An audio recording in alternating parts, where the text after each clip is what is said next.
Jason, qual é o meu diagnóstico? Eu tenho depressão, eu tenho ansiedade, eu tenho transtorno de personalidade. Quem é que nunca quis saber, né, qual o diagnóstico em saúde mental, né, qual o transtorno mental que a gente possui? E eu gostaria de falar um pouquinho sobre isso hoje. A maioria das pessoas chega com uma ilusão de que um transtorno, um diagnóstico em saúde mental vai falar muito sobre o que eu tenho, como que eu funciono, e ele é um bom indicativo. Mas eu quero falar um pouco sobre isso hoje para quebrar um pouco a forma como a gente interpreta essas coisas. Esse aqui, você deve estar vendo invertido, é o Manual Diagnóstico em Transtornos Mentais. Manual Diagnóstico Estatístico em Transtornos Mentais, o DSM-5.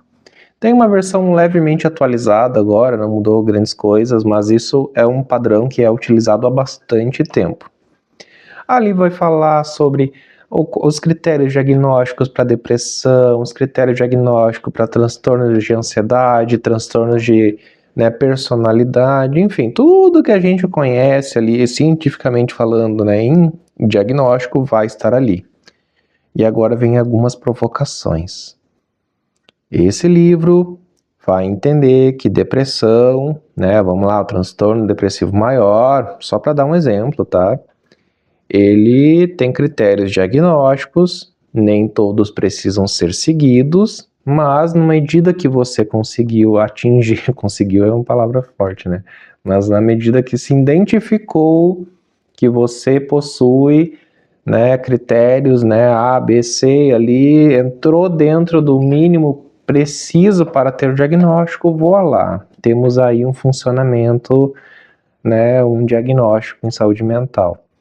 E esse padrão estatístico, ele é desenhado para pessoas que, são pobres, são ricas, que moram no Brasil, que moram na Austrália, moram no Havaí, ou seja, ele pegou toda a população mundial, não levou em consideração aspectos culturais, sociais, enfim, todos os outros recortes que eu não vou entrar em detalhes aqui, mas são absolutamente necessários para um bom diagnóstico, e fez esse compilado. Você tem isso. Eu não sei o que vocês acham, mas eu acho muito pouco. Vamos complicar mais um pouquinho. A grande maioria das pessoas que chegam num diagnóstico em saúde mental, infelizmente, não possuem apenas uma situação que explica um diagnóstico, uma situação, um funcionamento que explica todo um complexo de funcionamento em saúde mental de alguém. E por isso eu pergunto, é o suficiente? A tua depressão é igual à de todo mundo? Vamos complicar mais um pouquinho. As correlações entre transtornos, elas extrapolam a questão dos critérios diagnósticos. Por exemplo, tu tem uma pessoa que tem possibilidades de estar dentro do espectro autista, mas para além disso você também tem possibilidades de ter déficit de atenção, com ou sem hiperatividade, isso é irrelevante. Para além disso, pelo menos 70% de quem tem TDAH também contém, possui ali uma probabilidade de ter ansiedade generalizada, TAG. Ok, estamos complicando o negócio, E como que a gente vai identificar o que é uma coisa, o que é outra, quais os limites de um diagnóstico e de outro? Daí já não se sabe mais, Daí você se abraça naquilo que explica melhor, e é isso? Complicado. Por que eu tô enchendo o saco com com essas informações, As pessoas se agarram muito no diagnóstico e ele fala muito pouco sobre você. Esses dias eu falei uma frase, saiu meio sem querer essa frase, mas eu gostei tanto dela que eu resolvi fazer esse vídeo. Um diagnóstico em saúde mental é apenas um título de uma história não contada. É o título de uma história não contada. Isso fala muito ou fala pouco, não sei, mas me soou legal essa interpretação, porque é a tua história que conta.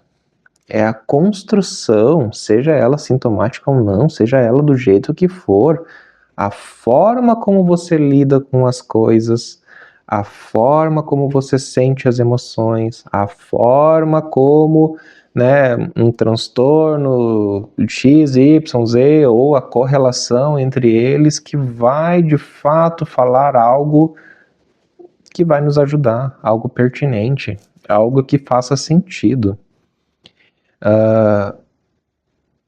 Muitas pessoas procuram psiquiatras, eu quero tratar a depressão.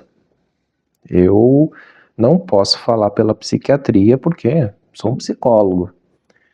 Mas até onde eu conheço, medicamentos tratam sintomas, única e exclusivamente sintomas, não transtornos mentais, apenas sintomas.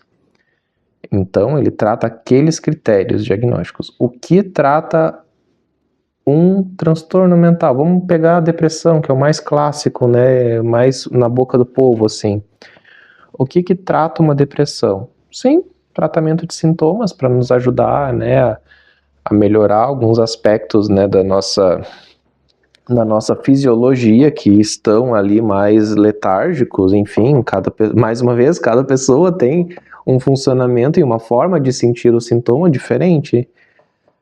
Mas o que de fato vai fazer você lidar com isso?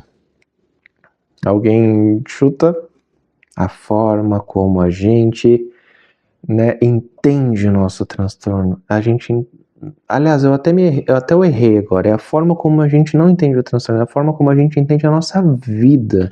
Porque um transtorno mental, ele está quase como sintomático de uma vida que tem as suas questões. Vamos lá, alguém que está passando por uma infecção muito forte vai ter febre. Alguém que está passando por situações ou de forma generalizada, passou por situações da sua vida, ela vai ter talvez um quadro de ansiedade porque a vida lhe fez lidar com as coisas dessa forma. A psicoterapia vai olhar para esse funcionamento de forma muito pessoalizada, de uma forma muito construindo junto contigo o entendimento do que no fim das contas é para mim um diagnóstico em saúde mental. Depressão, ansiedade, borderline, enfim, né, espectros autistas, transtorno de déficit de atenção. Sim, eles têm, alguns deles aqui realmente, eles têm aspectos fisiológicos, né, em que, enfim, o seu funcionamento acaba se tornando neurodivergente, mas não fala tudo sobre como tu é e como tu interpreta o mundo, como tu te relaciona com o mundo. E quando a gente consegue entender a forma como tu te relaciona com o mundo, como você, né, entende isso, você realmente consegue entender o que é necessário para lidar com o mundo de uma forma um pouco mais agradável, por que não? E é por aí que vamos. Então, diagnóstico em saúde mental é um título de uma história não contada. E a gente precisa contar essa história para entender o título, porque um título de um livro não lido é muito pouco, é quase nada.